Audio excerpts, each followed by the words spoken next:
Joe Biden est en ce moment en route pour la Belgique. Demain, jeudi, journée très intense avec pas moins de 3 sommets au programme, OTAN, G7 et sommet européen.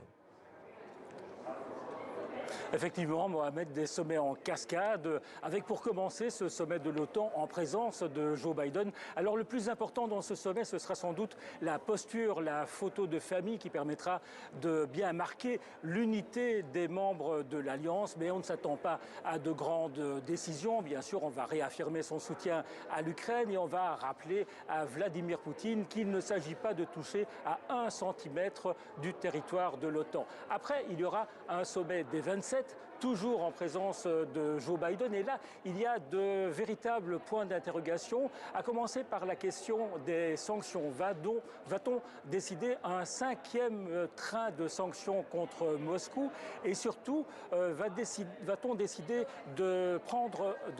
d'imposer un embargo sur le gaz russe, un embargo total et immédiat? Des pays comme la Pologne et la Lituanie préconisent une telle mesure radicale, mais d'autres pays comme l'Allemagne renaclent. Alors il y a quelque chose qui est assez intéressant, c'est que pour le moment, ici au Parlement européen, Justin Trudeau est en train de s'exprimer et certains députés européens ont profité de la présence du Premier ministre canadien pour suggérer de remplacer le gaz russe par du gaz canadien. Alors bien sûr, cette proposition n'est pas vraiment réaliste, mais elle traduit bien la volonté des Européens d'arrêter de financer la guerre de Vladimir Poutine en lui achetant du gaz chaque jour. Ça représente quand même quotidiennement 600 millions d'euros.